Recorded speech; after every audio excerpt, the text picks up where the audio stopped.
অনেক নারী আছে যে পুরুষকে বলে শুধু দেহের জন্য ভালোবাসো, শুধু যৌন চাহিদার জন্যই আমাদেরকে ভালোবাসো। আমি আজকে এই বিষয়টা নিয়ে কিছু কথা বলতে চাচ্ছি। সব নারীর উদ্দেশ্যে এই কথাটা বলি। আমাকে যদি এই কথাটা জিজ্ঞাসা করা হয় যে তুমি শুধু যৌন চাহিদার জন্যই ভালোবাসো নাকি সত্যিকার অর্থে ভালোবাসো, আমি বলবো দুটোই। দুটোর কারণে কিন্তু ভালোবাসি। এটা কথা মনে রাখবেন। আপনি যখন রাস্তা দিয়ে হেঁটে যাবেন তখন কিন্তু আপনার ওই যৌন চাহিদার কারণে কিন্তু আপনাকে একটা পুরুষ হেল্প করবে।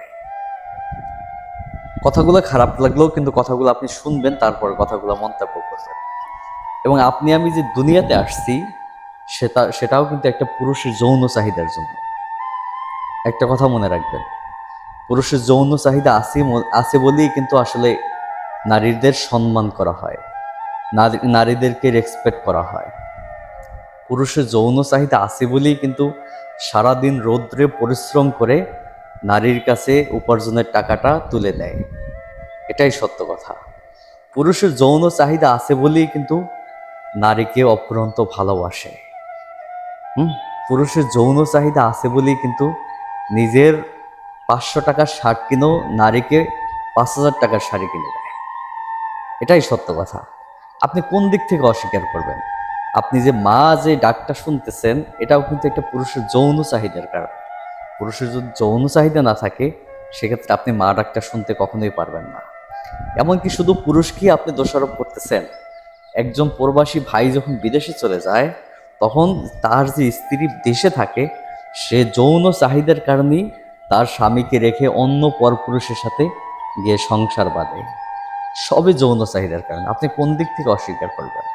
একটা কথা মনে রাখেন, এই কথাটা হচ্ছে যে যৌন চাহিদাটা হচ্ছে আসলে আপনার আমার একটা নেয়ামত আল্লাহর পক্ষ থেকে।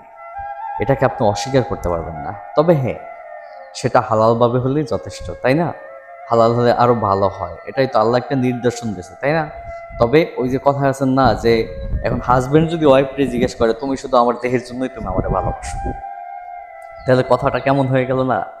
তাহলে আপনি এই কথাটা আপনি নারী যদি হয়ে থাকেন, আপনাকে বলতেছি এই কথাটা আপনি মাথায় ঢুকিয়ে নেন যে একটা পুরুষ যৌন চাহিদার কারণে ভালোবাসলে এটা হচ্ছে আপনাদের একটা গর্বের বিষয়। কারণ আপনাদের পক্ষে আল্লাহ এইরকম একটা নিয়ামত দিছে এবং পুরুষকেও তেমন একটা নিয়ামত দিছে। এই কারণে আপনাকে ভালোবাসে।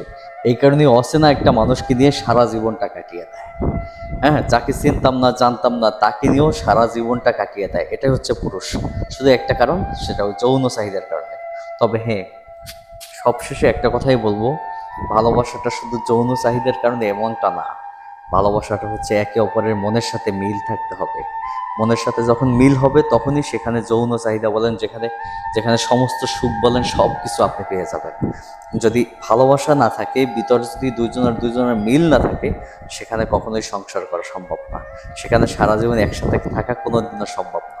তবে অতএব সবার সাথে সবাই সুসম্পর্ক বজায় রেখে, ভালোবাসার বিশ্বাস রেখে সামনের দিক পথ চলা শুরু করেন, দেখবেন জীবন সুন্দর।